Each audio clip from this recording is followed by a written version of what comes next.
I still regret it. It's been 35 years and I still regret leaving. I don't know why I'm posting this, but I have to get this off my chest. I, 60M, got married young at 18. I married my high school sweetheart. She was smart, funny, kind, and the kind of person who could capture a room. Very extroverted. I'm incredibly introverted, but we were a good match. By the time we were 25, we had 2 small children, and I was happy with how my life was. Then my wife got a new job and she was excelling, getting promotions, working later. I think you see where this is going. You are wrong, by the way. I cheated on her. Whilst she was out working late to make money to support our children, I was building up a resentment towards her. She wasn't home to make dinner and I never bothered to learn to cook. Washing would pile up for a few days because I didn't do it, and I was doing the school run because she was at work. But I never voiced how I felt, and every day my beautiful wife would come home I would put a front on and pretend everything was fine when it wasn't. I know if I had told her how I felt she would have listened, but I didn't. I met a woman at a work thing and we spoke over the phone constantly for a few weeks. Things turned inappropriate quickly and I didn't stop it. I wrote my wife a birthday card telling her how much I loved her and she was an amazing person, then 2 weeks later walked out on her. And the worst part was she never screamed at me or yelled. She just stood there and watched me take my things whilst my children were in the other room completely oblivious to what was going on. She just stood there silently crying. I broke the best person in my life. She ended up losing her job because she couldn't manage the school run or extra child arrangements. So my alimony payments had to go up and I resented her for that. Looking back on it now, how selfish could I be? The women who I betrayed and was now single-handedly raising my children needed more money to care for them. I saw them every other Saturday, but that was it. My AP and I fizzled almost immediately. She didn't want something with me, and she really didn't want something with me when I was almost broke from paying alimony. My wife was and still is the strongest person I know. She never let me know how much I hurt her, but I heard her crying herself to sleep every night I had to stay over for something with the kids. I spent years resenting my wife for stealing my money when in reality I knew it was my fault and I still loved her but was too proud to say, and even though I left, it was her who eventually filed for divorce because every time she asked me if I had gotten a lawyer I would say I'm not ready. Eventually she filed because she said it was too painful. I said some really awful things to her when I was angry, like I didn't love you for a long time, I stayed for the children, and every time she just nothing back. I'll never forgive myself for that. She wanted to try and make it work. She fought for me every day for months and I wasn't interested. She loved me even when I hated her.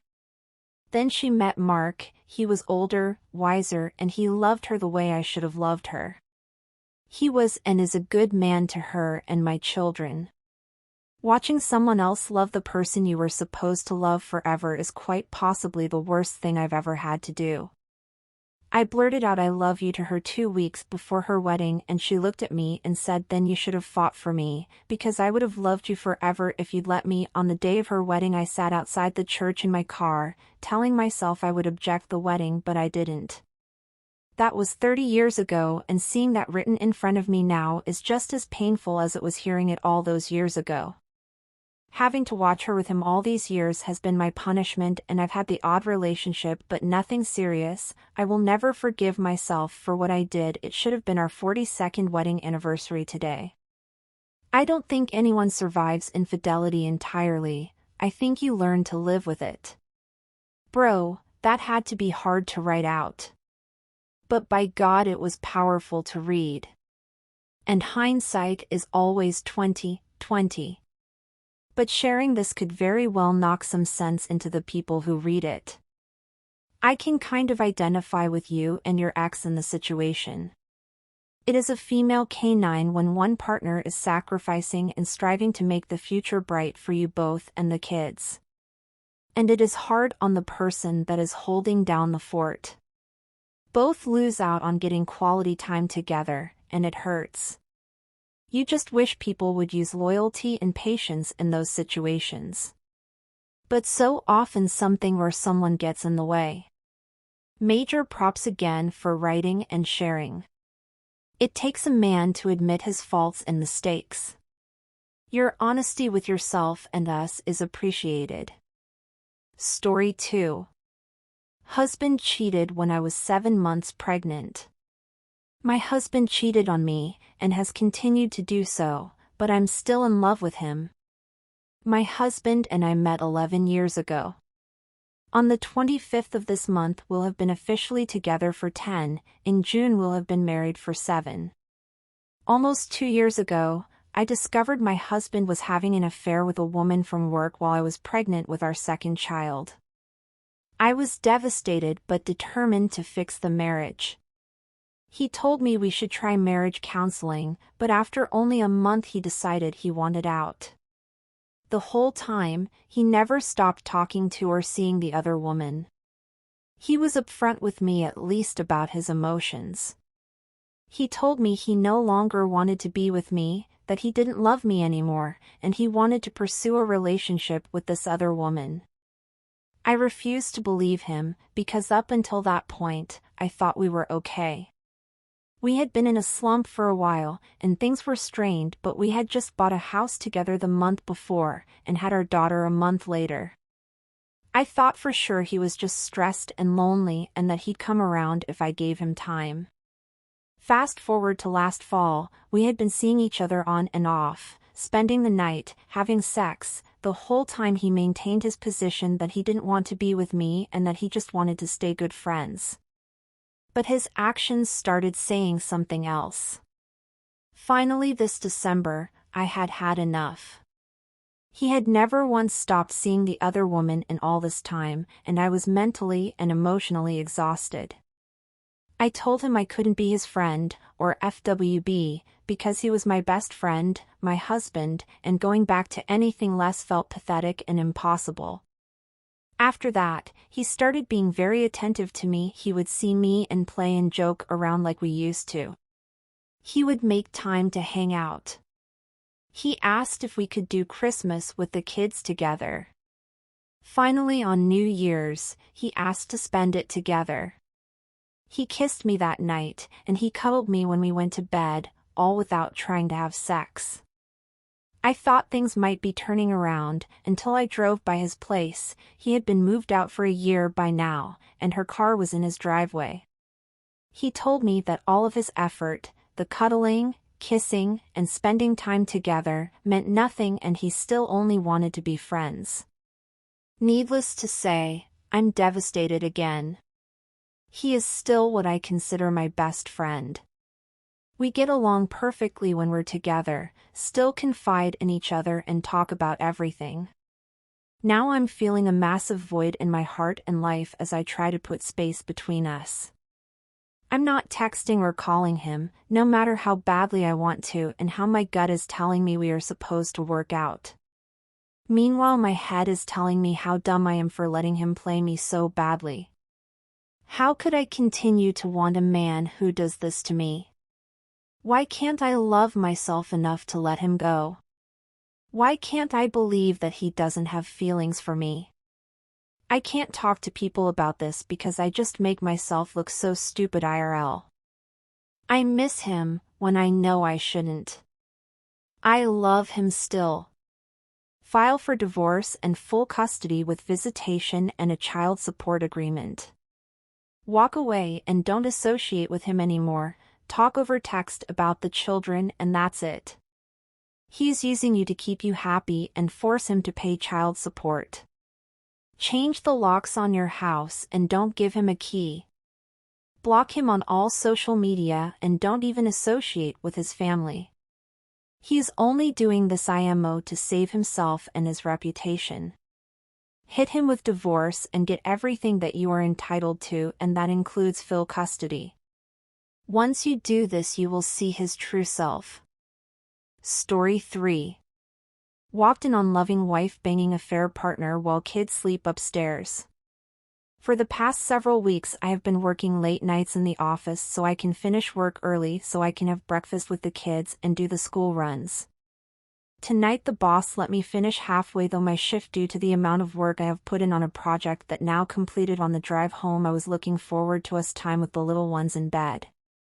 Well, I walked into my wife, some bloke on the sofa. Deer in headlight moment, I grabbed my keys and now I am in the office wondering what the hell I am going to do now. My phone is blowing up with calls and texts from my wife telling me to come back so she can explain. I just can't. I am so pissed off right now. Never thought she would cheat on me. We have been happily married for over a decade. Sure, we have had our arguments over the years, but what married couple hasn't? Given her everything she asked for along 3 beautiful kids. Update to catching wife having sex with affair partner on the sofa. Although it's only been 9 days since I posted about catching my wife having sex with affair partner on the sofa, well, as you can imagine the shit has now hit the fan. I have no idea where to start. Well, I am currently off work and will be until I am ready to go back. A few of you asked why I didn't smash the guy's face in, is mainly because if I got arrested then social services would have got involved in event a divorce that would be used against me. I took your advice to get all bank accounts in order and removed my wife from the kids' trust funds and my own account straight away in case she tried to empty them. She has her own account for her money she earns from work. Well, she did indeed try to empty all of them 2 days after my visit. FYI, I have already paid the bills for the house and cars days before this crap show happened. I have been the doctors to be checked for STIs literally days after I posted and have been given the all clear. Followed by a long meeting with a team of divorce lawyers to find out what is to happen next. Being a computer technician, I have remote access to my home computer and secondary laptop that the kids use for schoolwork and well have found that my dear wife has left herself locked into the book of face and well stumbled across message upon message to her affair partner. Photos, sexting, paid bills for hotels and meet-up arrangements, etc. Turns out this affair has been going on for 7 years now. Her affair partner is her best friend's little brother and she has been with him since he was 19. All this has been given to the lawyers as there is no going back now. I have to wait for a few months to start the process as there is currently a bad log due to the pandemic. Also, all trust in her has been completely destroyed that no amount couple counseling will save this marriage. I returned home 4 days ago, packed her bags and kicked her cheating arse out. The kids are with me and after a difficult conversation with all 3 of them, they now fully aware that mommy is not coming back but also they can all still see her. While I am angry with her, I won't be that parent that holds the kids to ransom. My in-laws and family are fully aware of what their daughter, sister has done. Her relationship with her family is now strained. Her bestie slated me on FB about walking out on her and the kids and well, my bill posted the link to Reddit on FB so now everyone knows and the post was taken down. As for my wife, I haven't spoken one word to her since that night and all communication will be thought the lawyers now. I have text messages from her basically saying that she is going to ruin me in court, say shit like I was controlling, abusive, etc. The lawyers have all copies. I have deleted Facebook due to her small circle of friends send vile messages for ruining her life. I am currently awaiting on results of the paternity test to see if the kids are mine. The affair partner demanded to be tested in case the younger 2 are his. But for now they are with me as my wife is living with affair partner.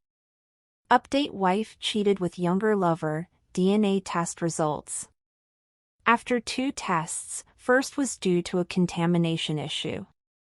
I received the results 2 weeks ago and while I have gone from having 3 kids to 1 biological child, the eldest.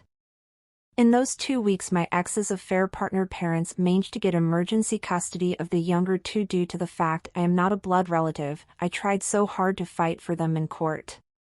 I am trying to be strong for my son but the rug has been fully pulled from under our feet. I have put the house on the market to sell and currently renting a small 2-bedroom apartment because I can't live there anymore. Everything reminds me of the kids. Both my son and I are currently in therapy together. He is working through trust issues with his mother, and not seeing his siblings every day has taken its toll. Sorry to say, but if they are to be raised by your ex-wife and bio dad, might want to funnel their trust funds into your eldest trust fund. One's love doesn't disappear, especially not when you have been their dad for every moment in their life, yet it seems that your ex and her new man will be keeping them from you, so might want to make him actually pay for his kids.